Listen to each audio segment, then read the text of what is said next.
Hello friends. ஒரு வழியா தளபதி 6 announcement அவங்களே விட்டுட்டாங்க.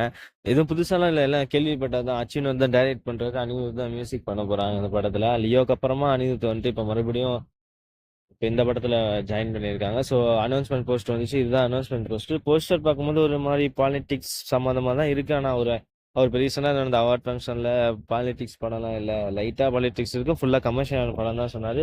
ஆனா போஸ்டர் பார்த்தா ஒரு பாலிடிக்ஸ் மூவி மாரி தான் தெரியுது. என்னன்னு தெரியல. படம் வந்தா தான் தெரியும். இதுல என்ன அன்எக்ஸ்பெக்டடான அப்டேட்னா, அக்டோபர் 2025ல படம் ரிலீஸ்ன்னே சொல்லிட்டாங்க. ஸோ இவங்க வந்துட்டு ரிலீஸ் டேட் அனௌன்ஸ் பண்ணிட்டு ஷூட் பார்க்க போறாங்க. ஸோ இவங்களோட பிளான் வந்துட்டு அ அடுத்த வருஷம் தீபாவளி ரிலீஸ் பண்ண போறாங்கன்னு நெனைக்கிறேன். ஸோ ரொம்ப நாள் அப்புறம் தீபாவளி ரிலீஸ் ஆக போகுதுன்னு நெனைக்கிறேன். எனக்கு தெரிஞ்சு பிகில்க்கு அப்புறம் இதுதான் தீபாவளி ரிலீஸா இருக்க போகுது. ஒரு வேளை அப்ப அக்டோபர்ல ரிலீஸ் ஆனால், இதுதான் விஜய் சாரோட தீபாவளி ரிலீஸா இருக்கும். 2, 3 4 வருஷம் கேப்ல. ஸோ ஸோ இதாங்க இன்னைக்கான அப்டேட். இது மாதிரியான சினி அப்டேட்ஸ் உடனுக்குடனே தெரிஞ்சுக்கிறதுக்காக நம்ம சேனலை சப்ஸ்கிரைப் பண்ணிக்கோங்க. தேங்க்யூ.